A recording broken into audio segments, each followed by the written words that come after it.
Hey folks, Merry Christmas. It is way overdue for us to have a conversation on the couch. And I figured tonight was as good a time as any. I do think I have prioritized other things over the past few months. And that's okay. I hope you're not sitting at home angry. But I do think sometimes you just have to prioritize and decide one thing is more important than the other. The videos are good. I enjoy doing the videos to some degree.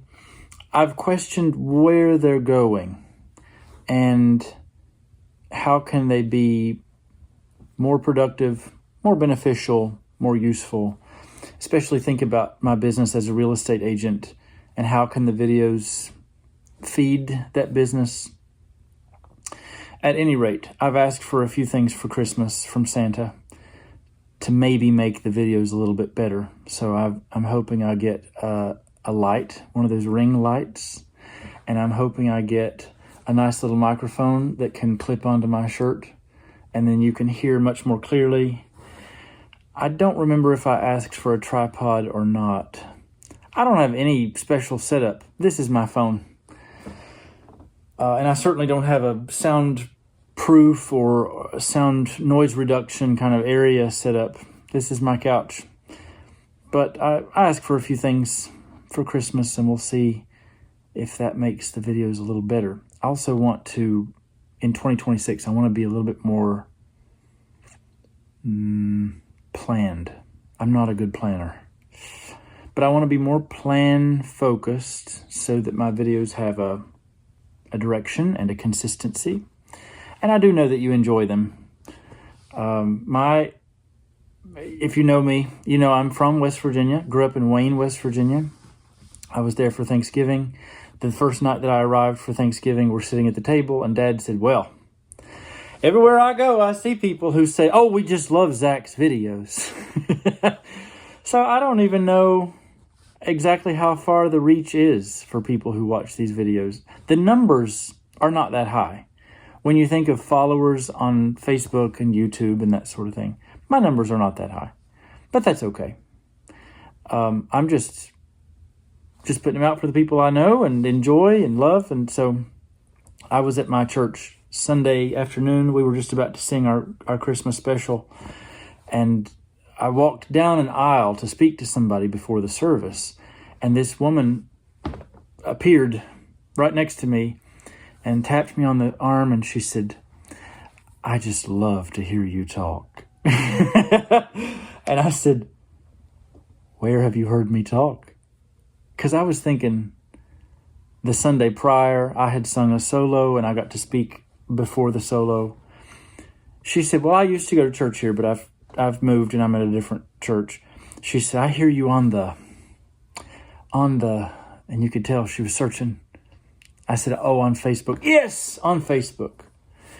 And so that kind of reminded me, you've got people who do enjoy these and want to see them. Tonight we're talking about precious things.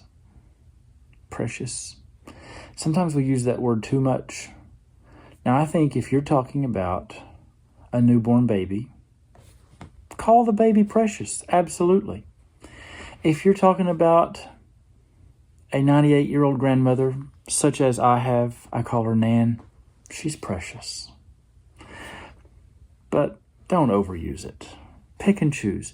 Broaden your economy of vocabulary. I just spoke with somebody about this today. Don't overuse words. Pick specific words for specific uses and use them. But then pick others and vary it up.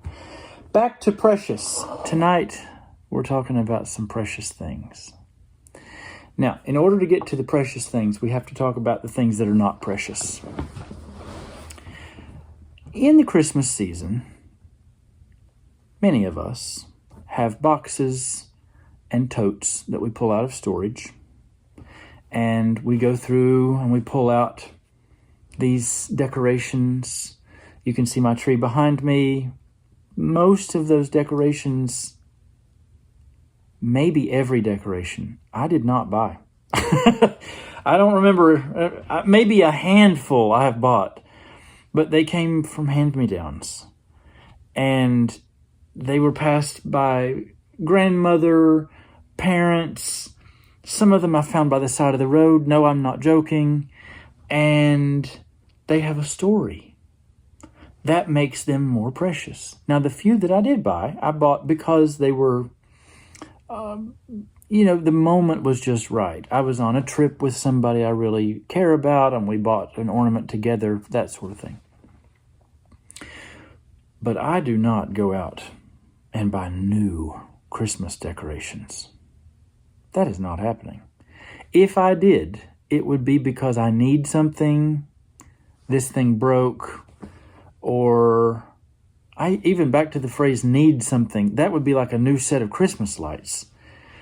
I'm not buying new Christmas ornaments. I love the ones I have. They have a history and a story. But that brings me back to the things that aren't precious. There are mountains of things for sale every year that really aren't precious.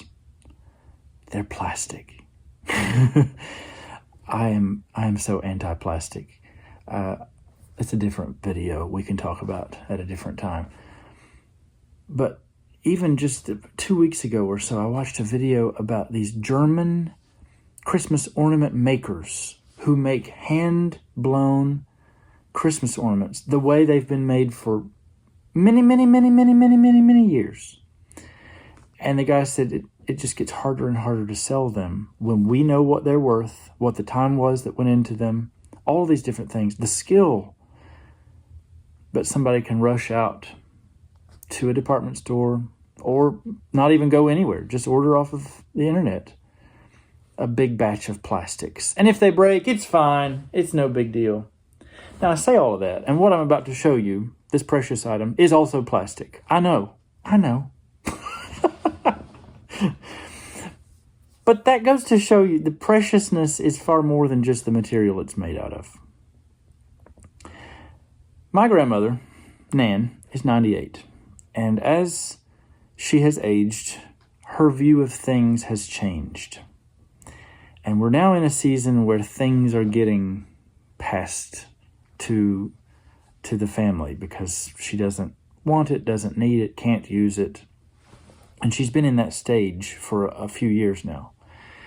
Sometimes it was a rug. Sometimes it was some curtain rods. Sometimes it was the pillowcases.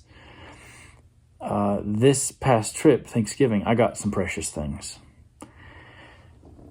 And this is one of them.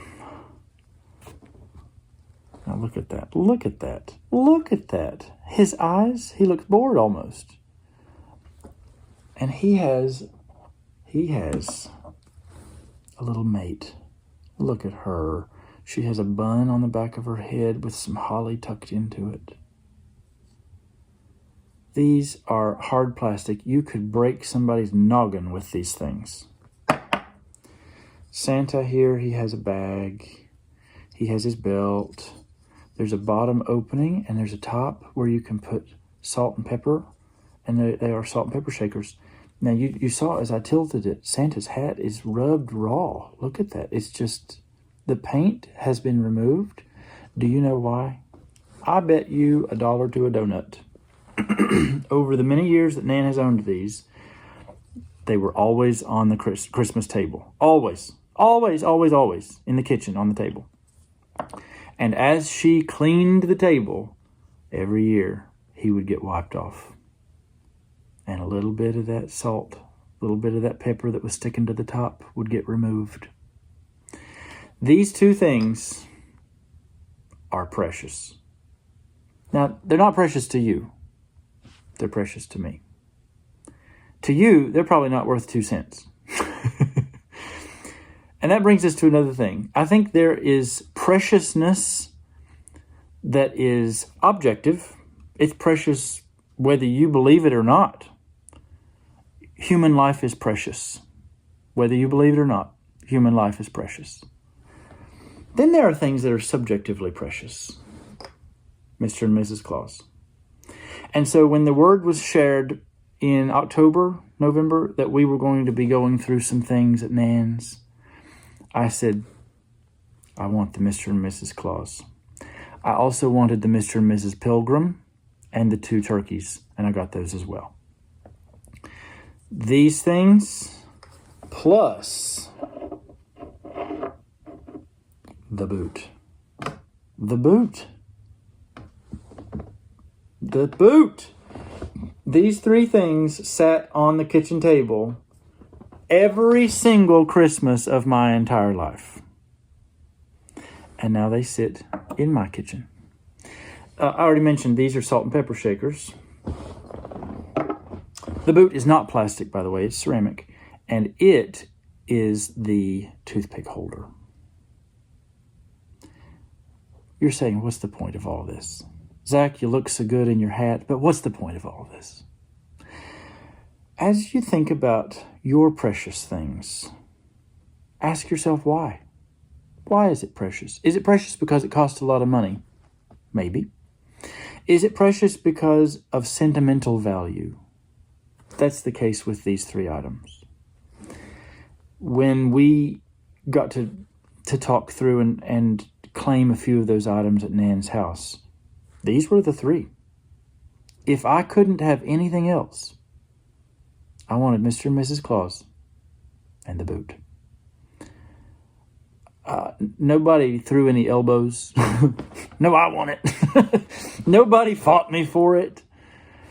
I think that's because they weren't precious to anybody else the way they are to me.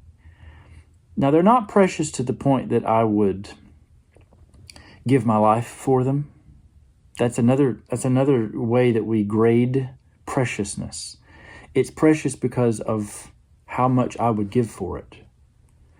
We've said this before about a human life is so precious because of what Jesus paid for it, his own blood. That's not the case with this. I'm not going to lie down and die for the boot. But it's precious in a way that I don't want to lose it. I don't want to break it. I don't want to give it away. I don't want to become materialistic either. You don't give it that much weight, too much, so that it becomes an idol. I've heard it said an idol is anything you love more, serve more, or fear more than God. Sounds like a fair definition to me. I don't worship at the altar of the boot. We stretch this out. It's Christmas. Technically, it's Advent season, the coming. This is the season of Christ's coming. And then Christmas season are those 12 days after Christmas, hence the song, the 12 Days of Christmas.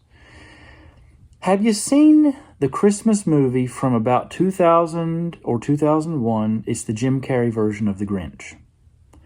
And there's a scene where he gets upset. Now, he's upset most of the movie.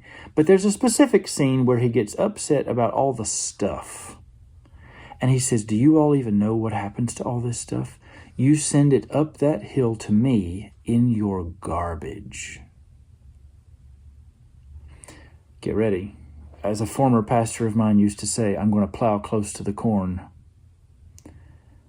As you look around your home at all of your pretty things, things are not a problem until they become a problem. I think it's okay to have 3 little precious things. I've got my 3 little precious things here. I love them. But I'm not going to idolize them. And I'm not going to allow my 3 precious things to turn into 30,000 precious things. At Christmas time, past, present, and future, I'm guilty, we focus on the accumulation of stuff. And immediately I say that, and somebody out there, a viewer says, oh, not me. I enjoy giving far more than receiving. That's great, but you're still feeding the monster of materialism. Do I give gifts? Yes. Do I receive gifts? Yes. Do I like it? Yes. All I'm saying is, check yourself. I am. Because, and I go back to Nan as an example here, 98 years, boy, she's accumulated a lot of stuff. And I don't necessarily begrudge her of that. It's her life, and she's lived it as she's chosen. And she and Papa worked quite hard for the things that they have. But someday, you're going to have some people who have to go through your house And there will be 3 or 4 precious things that they pull out. And there will be mountains of things that were not. They were just stuff. I am thinking about this as I ask for Christmas gifts and as I purchase Christmas gifts. I'm a millennial. Millennials are more and more becoming focused on experiential Christmas gifts. I'm all about it. Buy me some tickets to an event. Take me out to a nice dinner. Fly me over to wherever you live and let's have a visit. If you want to give me socks, I'll take them. If you want to give me clothes, I'll take them. If you want to buy me some tools, I'll take them. But eventually those things wear out. And experiential gifts, your lasting gift is the memory itself. These 3 things, though I have said again and again and again, these are precious, these are precious. If the house burned down and Mr. and Mrs. Claus melted, you know what I'd still have? The memory. I was a little boy, I don't remember how old, maybe 8. Let's pick 8. And I said to my mother, I hope I never, ever, ever lose my mind. Because to live without memories is no life. Do you agree with that? It's a classic conversation starter. If you had to choose which one to deteriorate, your body or your mind, which would you choose? Both are awful. Chronic physical pain, some of you deal with that. It is agony. But then you see those who have mental deterioration. It's agony of a different kind. The Alzheimer's patient who is trapped inside her own mind and cannot get out. Maybe she's aware, maybe she's unaware. There's no correct answer to that question. Just something to think about. For me, my mind, my memories, some of the most precious things that I have.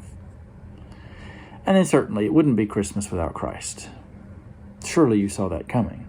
What's the most precious gift of all? Well, without question, Jesus.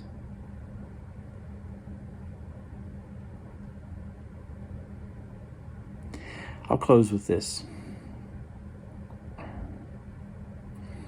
As you move through this season that so many of us love and so many also dread because of its stress, its worry, its bad memories, others are going through grief, mourning a loss. Christmas is a challenging time. Remind yourself that it was a challenging time the first Christmas also. Mary and Joseph were deeply inconvenienced by the birth of Christ. I don't say that irreverently, disrespectfully, but Jesus was an interruption. And yet, I'm sure they cherished their baby boy. No question. They cherished him. This is their son and the Son of God. As Mary gave birth and then wrapped her baby in swaddling clothes and laid him in a manger, the scene is stunning. New dad, new mother, new baby, in a barn, in a cave, surrounded by hay. It would be dark. They might have a torch lit somewhere, some sort of lamp. It would smell like sheep, goats, cows, donkeys, plus the sounds of those animals. For the women out there who have given childbirth, you all have a knowledge that I don't have of what that after-birth feeling is like. Exhaustion. Exhale, release. Finally. And yet, the other side of it, now we have to parent. Joseph stands nearby looking at this babe who he didn't contribute the DNA to. Scripture is very clear that the Holy Spirit provided for Jesus to be born. And there in that little dark stable, this new mother and new dad look at each other. I imagine tears running down their cheeks, joy and fear, and up out of the darkness emerges a small crowd of shepherds, hushed with awe as they look into the face of the Messiah. And Mary and Joseph look at each other, and they look at these strange men who smell like sheep. And the men say, "We've heard. Angels came to us in the fields. We've heard." What a gift. What greater gift could there be? As you sift through wish lists and Amazon shopping carts and new blenders and toasters and the perfect pair of socks, ask yourself, have I named the thing in my life that is truly most precious? Merry Christmas, folks. Hope you're having a great season. Bye-bye.